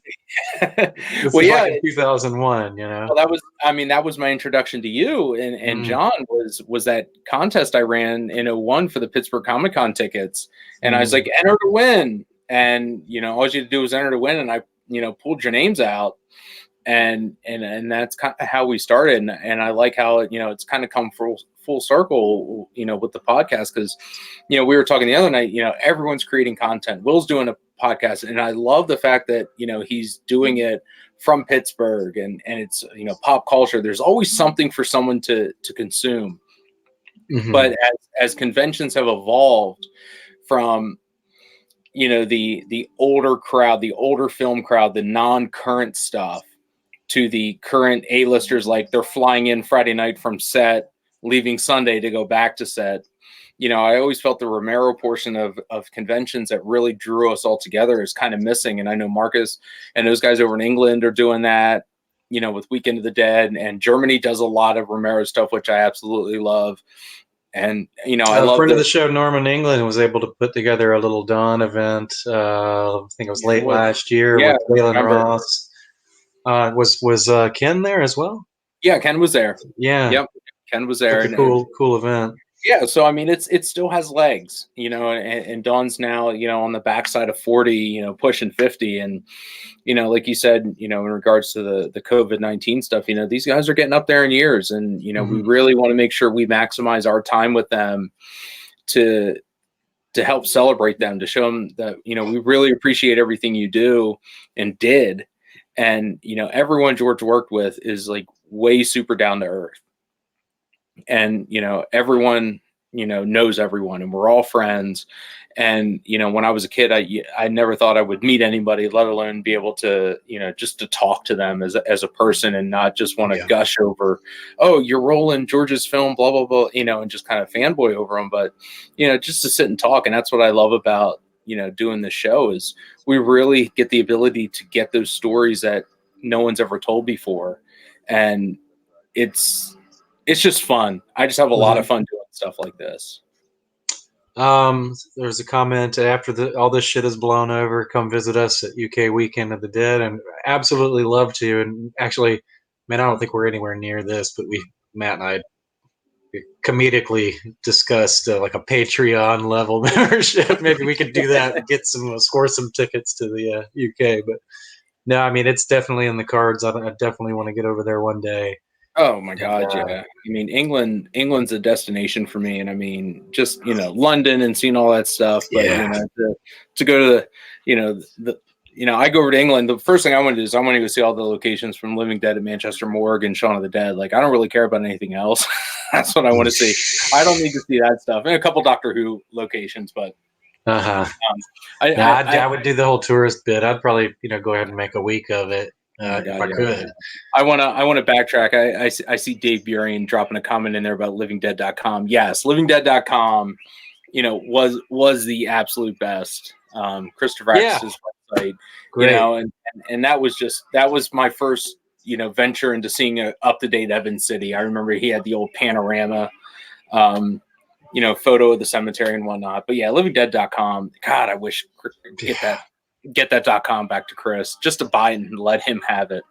Or just to I'd like to see, like kind of like what Daz did with your website. I'd like to see somebody do that with his just rehost the old, because it just had some really cool.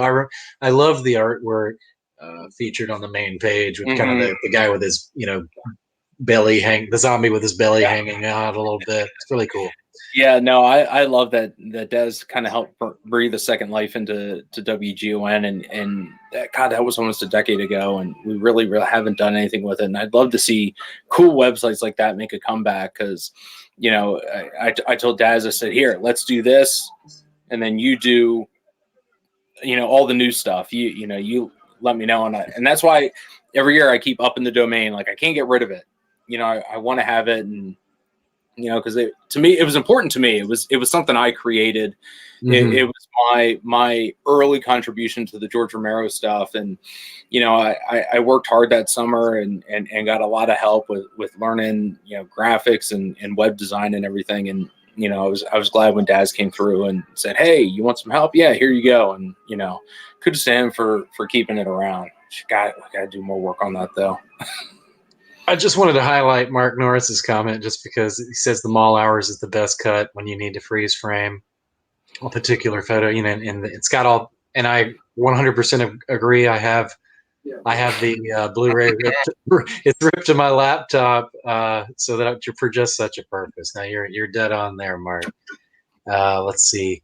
I want to know what the over-under is of Mark Norris photoshopping himself into this into this chat. You know what to do it, because it pops up. You're just like, hey, here I am having dinner, and then 10 minutes later you get a text from Mark Norris and be like, no, wait, I was there too.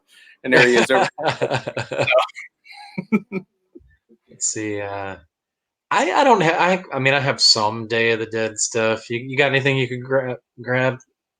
Well, I'm taking a look. I hate I've got something here on the wall. It's kind of cool, not too crazy.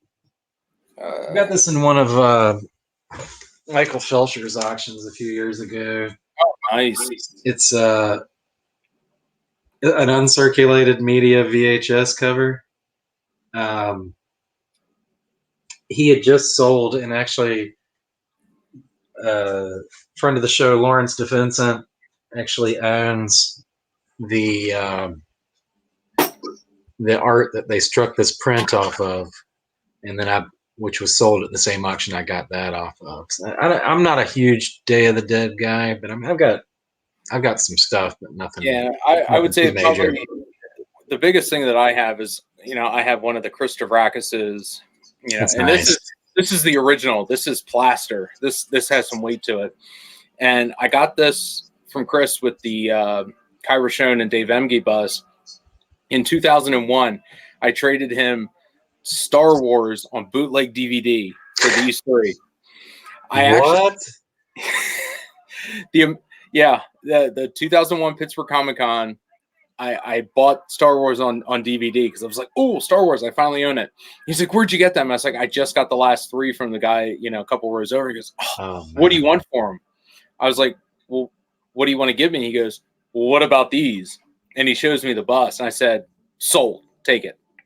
It's a different world, man. I didn't get this until 2005 when he sent it to me for my wedding.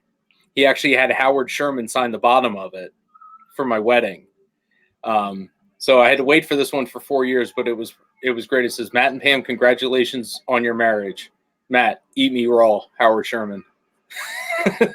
So I actually sent these back to Chris for him to make new molds from about 2-3 years ago. Wow. And it's supposed to have the chain, and Chris still has the chain, so I have to get that back from him at some point when I see him again. So, but yeah, he brushed up the paint jobs. Yeah, I love Day, absolutely love Day, but I don't have a lot of big collectibles from it. It wasn't. Day's awesome, but I don't seek out the Day collectibles. Matt Day, you can watch the solves that. disc. Yeah.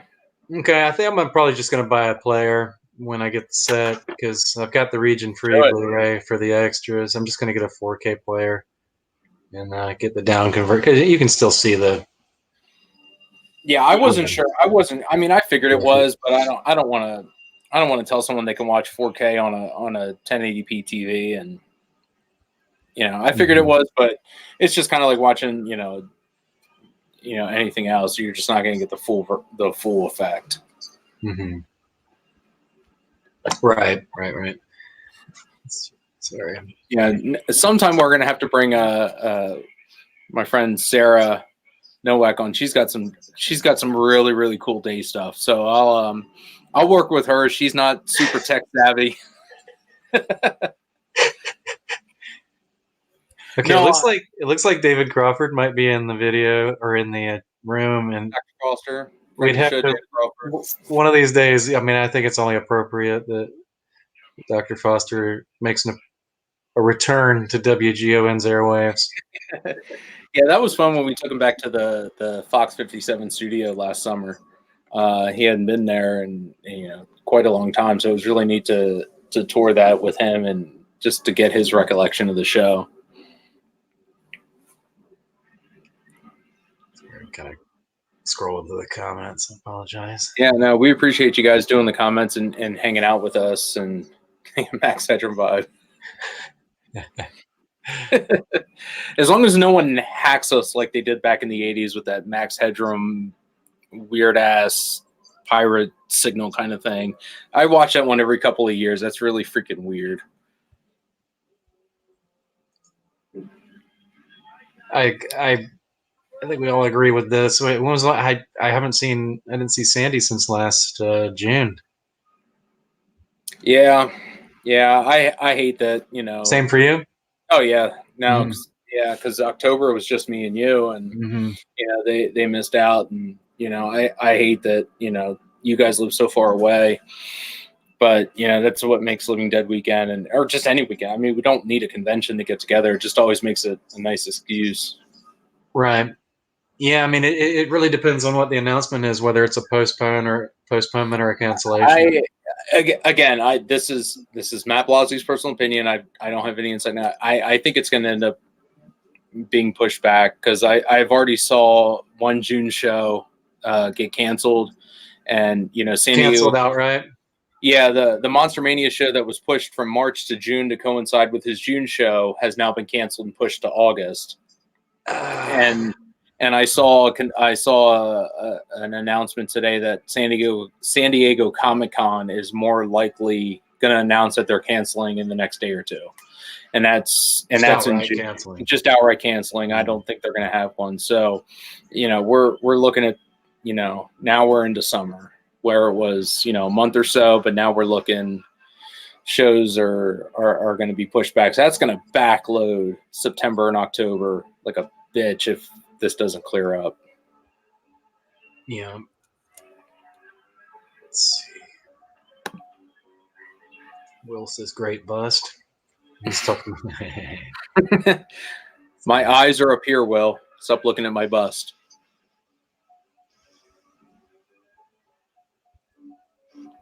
Oh, I see Sarah. Right. I see Sarah in the chat. Sarah, are you still here?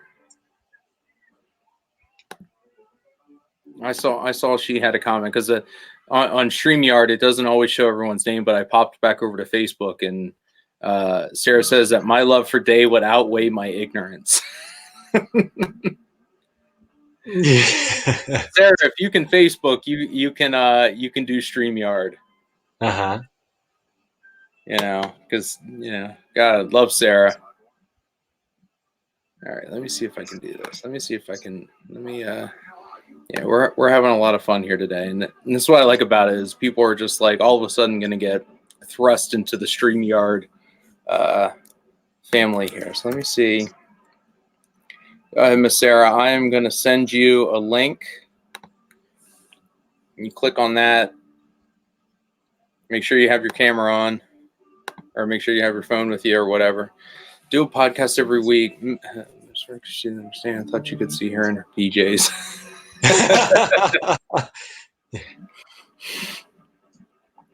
Oh no. Well, we're Actually, Mark, we can see you right now. Yeah. That's the crazy thing. So Yeah, Eric and I are not shorts. Eric and I aren't wearing makeup either, so don't worry. This is our natural look. We don't have any Instagram filters on tonight. So until they get one on, you get us like this. Mm-hmm. Is Sarah coming up? I sent her a link, so if you see her pop in, Here in the green room. if she's in the green room, because you're in charge of this one. But yeah, she was texting, and I was like, huh. So we'll have to see. Well, oh, Mark's naked. Put him on. This isn't family friendly. I mean, I don't care if you're not wearing pants or anything. Absolutely. I'm not. Actually, this shirt's cut off just beneath the screen. Mid-torso. Oh, Will, you smooth talker. You're already getting some next time I see you, so don't try to think you're not. Play with the wire. We're doing some dead air while we wait on Sarah to show up. Yeah, and I mean, again, it's Mark said, do a podcast every week. One of the great things about doing the show is we want to do more because we know you guys listen, and I don't care if we get 10 listens a week and it's the same 10 people. We do this for everybody, and this is just fun for us, and I think Eric and I have talked more since the last week in March than we did for months. I think I've talked to Eric a minimum of twice a week now. I think it's kind of lit a little bit of fire under him to do the show.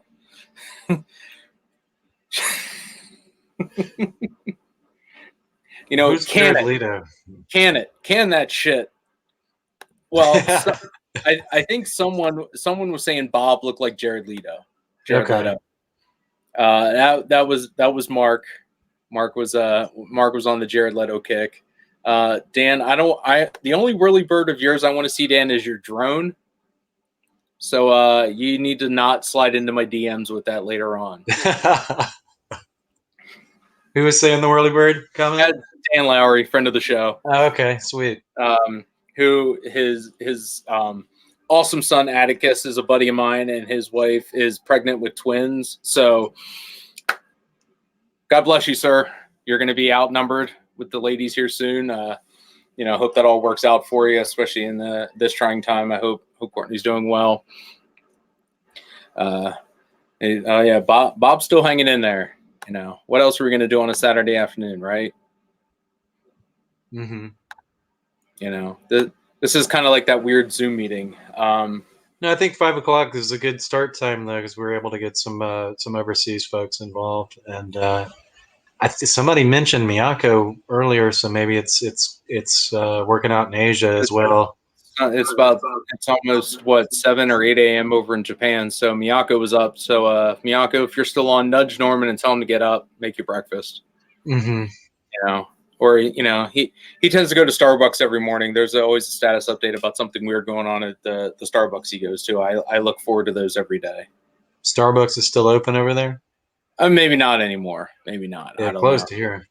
Yeah, everyone's closed here, but that's why we're here. All right, Sarah, we got to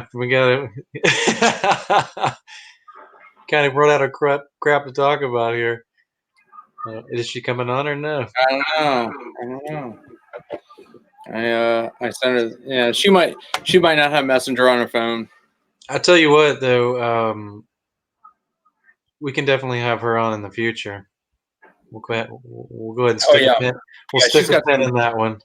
Yeah, she's got some great day stuff. She's a big fan of Day. And I remember that bust she got last year. Yeah, and that was part of the reason why I was gonna hopefully get her on. And well, she can be on the next one. Is she still talking? No, I haven't seen her pop up in a couple of minutes. She's got a little one, so Danny could be running around causing all sorts of issues. Let's bring her on next time. She'd be hilarious. Yeah, no, Sarah, we'll get you next time if you're not on. Will asks, has anyone met Wooly? I haven't. I know he did that Cinema Wasteland in 2000.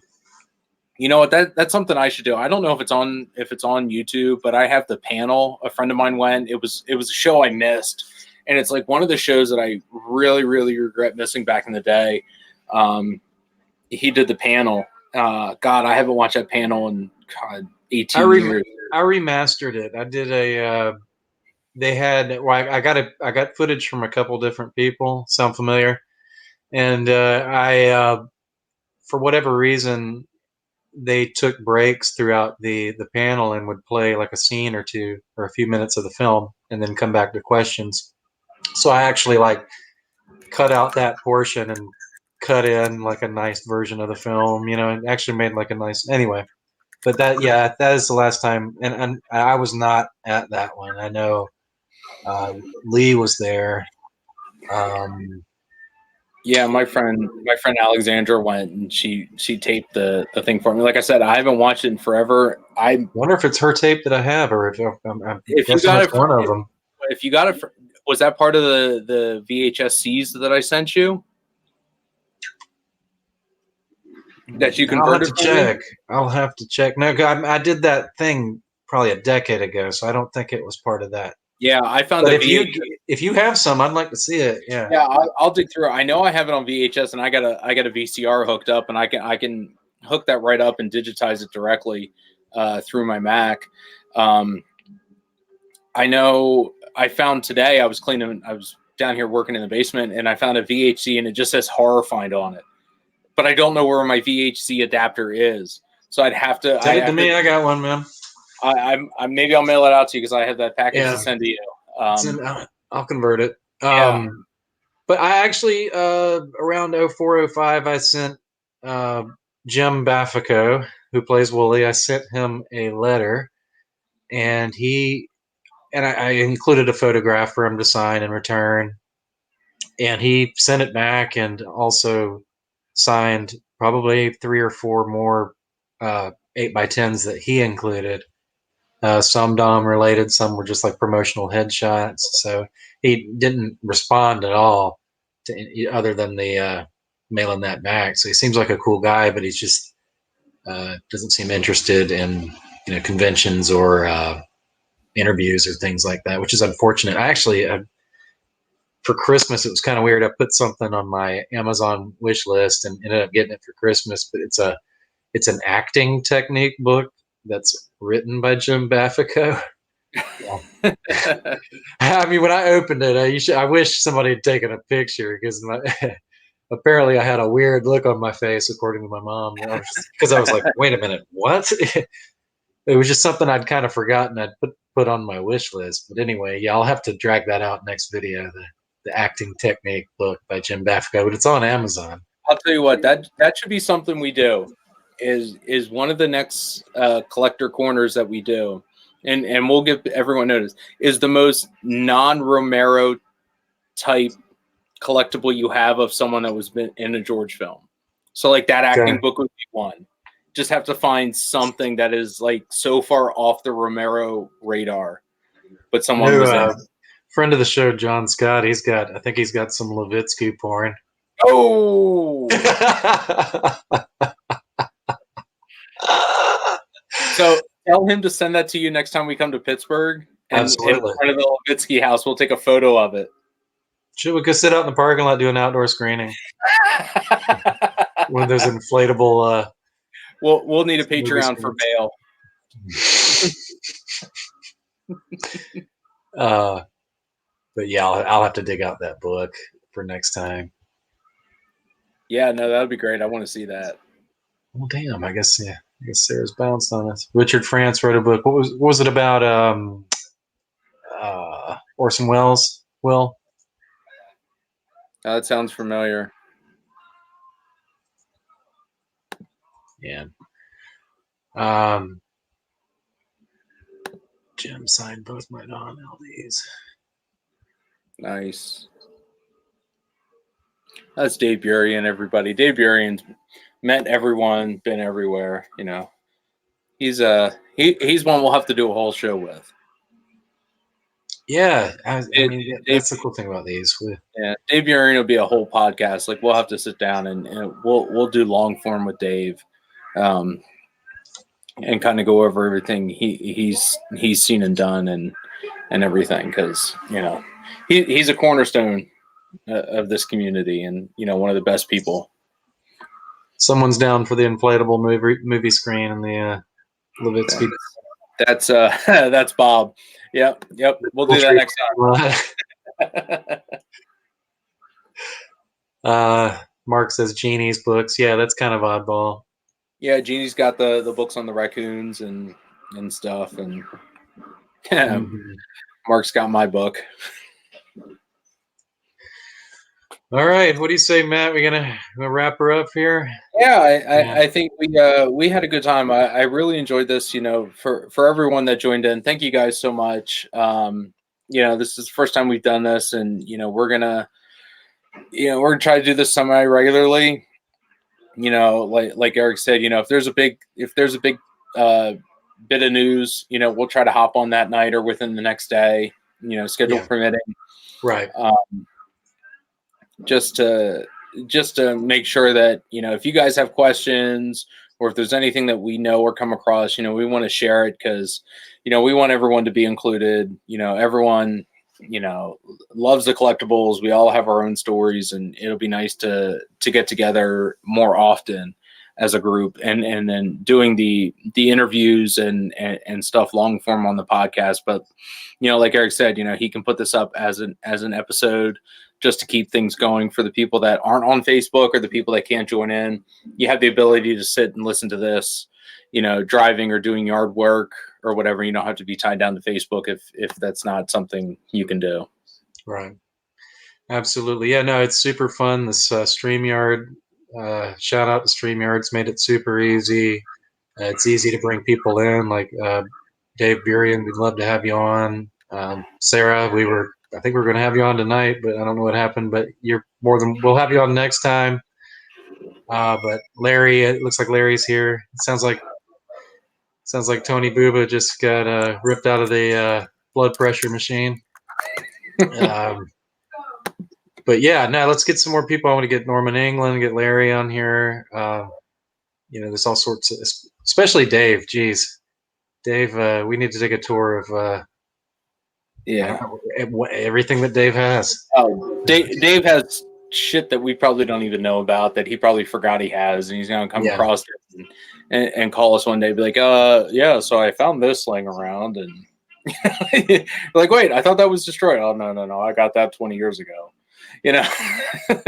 But Dave is great. But yeah, we'll all you guys that are chatting, we'll try to get you guys on in some way. You guys want to hang out for a bit and come on screen, we'll reach out to you beforehand, and if you guys have something going on or you're working on Romero related, let's bring it on. And Dan Lowry, yeah, we need to have you on next, one of these next couple that we do. So yeah, Dan's been doing some artwork posting. I saw the Calgon story post. I love that deep dive into that Romero stuff, and Dan's always working on his art, and kudos to him for doing it. I love seeing it. He drew me a nice little bruiser photo. I think he sent it to me on my birthday, which was fantastic. So thank you for that, Dan. Yeah, I actually did a trade with him late last year, and he included a Shaun of the Dead drawing in there, so it was really cool. Nice. Yeah. So, well, all right, guys, it's been a blast, and like we said, we are going to keep doing more of these. We're not bullshitting this time, and as you can see, I mean, there's been a lot of content in the last few days, and we're going to try and keep the ball rolling. And we love you all, and we'll be in touch. Thanks, guys.